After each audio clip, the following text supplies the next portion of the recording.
Bonjour à tous. Eh bien écoutez, on est en direct du Classique Auto, Cublac Classique Auto, en ce 7 juin.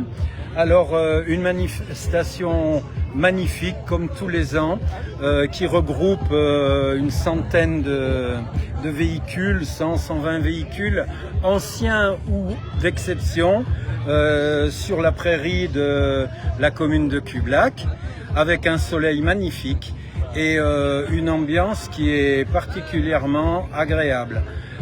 Un petit bémol, c'est que notre président, Jo Bouillon, le président du club Auto Rétro Périgord Est, est indisposé, il est pour raison de santé, il n'est pas avec nous aujourd'hui et on le regrette bien parce que c'est évidemment l'âme centrale de cette manifestation.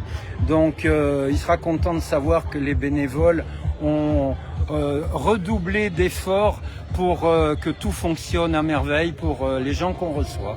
Alors qu'est-ce qui se passe? Quels sont les rendez-vous, Jean-François, de cette journée? Alors bien écoutez, c'est une journée porte ouverte, une journée libre où les gens accèdent et repartent quand ils veulent. Certains repartent pour manger et reviendront après.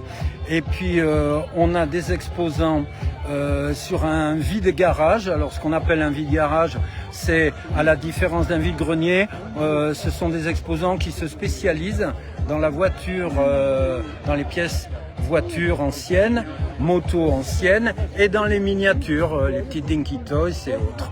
Voilà. Alors on peut se rassasier sur place avec deux stands de restauration à emporter. Il y a un stand de spécialité polynésienne et un autre de spécialité tout à fait locale d'élevage de porc qui se trouve ici sur la commune, et puis qui font des sandwichs à emporter, à consommer sur place, et puis la traditionnelle buvette. Voilà.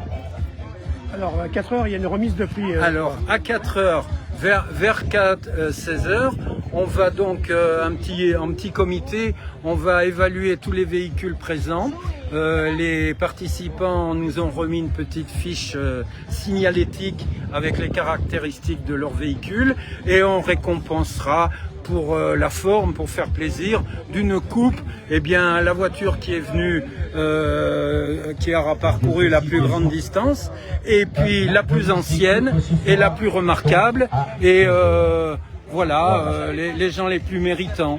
On a abandonné l'idée de la plus belle voiture parce que c'est la plus belle voiture, elles sont toutes belles, donc c'est un peu subjectif. Donc voilà, il y a celui qui vient de plus loin, il y a la plus ancienne, et puis éventuellement, si quelqu'un peut argumenter sur le fait qu'il a du mérite à faire rouler une voiture parce qu'elle était particulièrement en mauvais état et qu'il a fait beaucoup de travail dessus, et ben ça peut être récompensé aussi. On a 6 coupes à donner. Merci Jean-François, c'est jusqu'à 18h ce dimanche 7 juin ici à Cublac.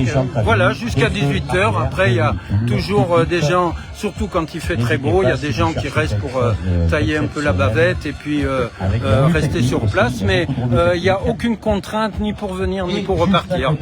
Quelle est votre voiture la plus étonnante aujourd'hui pour vous?